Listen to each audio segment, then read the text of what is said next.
কলকাতার নাগরিক হিসেবে আমার মনে হয়েছে যে এই প্রতিবাদ মঞ্চে সামিল হওয়া প্রয়োজন।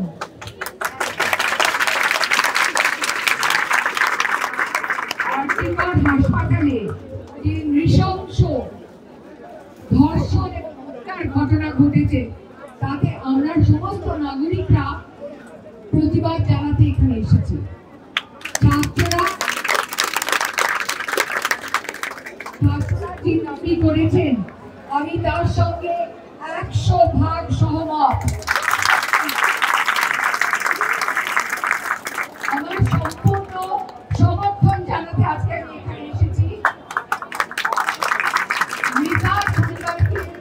আমি শুধু বলতে পারি যে কলকাতার নাগরিক হিসেবে আমি লজ্জিত। আমি লজ্জিত কলকাতার নাগরিক হিসেবে।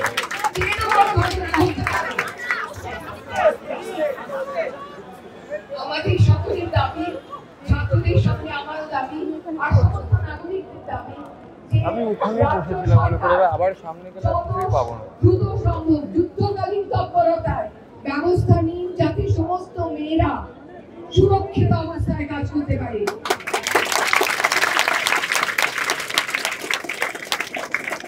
সিসিটিভি ক্যামেরা যথেষ্ট নেই কেন? তার দায় কে নেবে? সরকারের নেওয়া দরকার, কারণ এটা সরকারি হাসপাতালেই ঘটেছে। সরকারের দায় নিতে হবে আমাদের দাবি। সর্বত্র যেখানে মেয়েরা কাজ করছেন, যে যে সরকারি ব্যবস্থা, যে যে সরকারি সংস্থায় মেয়েরা কাজ করছেন তাদের জন্য সুরক্ষার বন্দোবস্ত যত তাড়াতাড়ি সম্ভব করা হোক এবং নিরপেক্ষ তদন্ত চালানো হোক। দোষীকে খুঁজে বার করতে, অপরাধীকে খুঁজে বার করা হলে কঠিন দৃষ্টান্তমূলক শাস্তির দাবি আমরা করছি।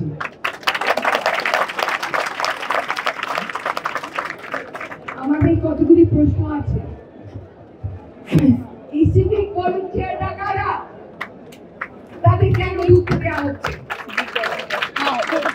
সিভিক ভলান্টিয়ারদের মধ্যেই কিন্তু লুকানো রয়েছে যত নষ্টামি বীজ, এবং এই সিভিক ভলান্টিয়ারদের ঢোকা বন্ধ করা হোক। পুলিশের জবাবদিহি করার প্রয়োজন আছে। কেন পুলিশ তক্ষুনি মৃতাকে রক্তাক্ত অবস্থায় দেখেও কেন তক্ষুনি এটাকে একটা আত্মহত্যা ঘটনা বলে ঘোষণা করলো?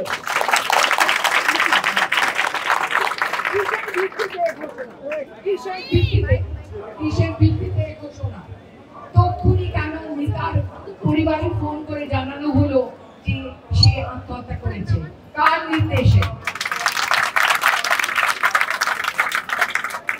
কেন পুলিশ তড়িঘড়ি তক্ষুনি এত ব্যস্ত হয়ে উঠলো তক্ষুনি পোস্টমর্টেম করার জন্য?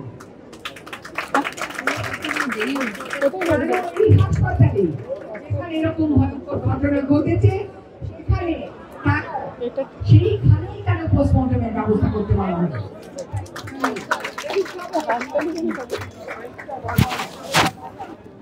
হ্যালো, এইসব প্রশ্ন আমাদের সকলের মনে উঠেছে এবং এইসব প্রশ্নের জবাব আমরা চাই।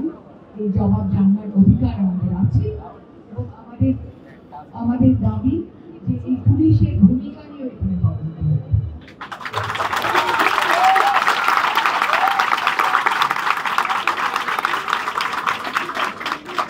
আমার আর কিছু বলার নেই। আমার খুব শরীর খারাপ, তাই নিয়ে আমি এসেছি, কারণ আমার এখানে আসাটা দরকার। আমি শুধু ছাত্রদের বলতে পারি, ছাত্রছাত্রীদের বলছি, আমার কণ্ঠ তোমাদের কণ্ঠের সঙ্গে মেলানো।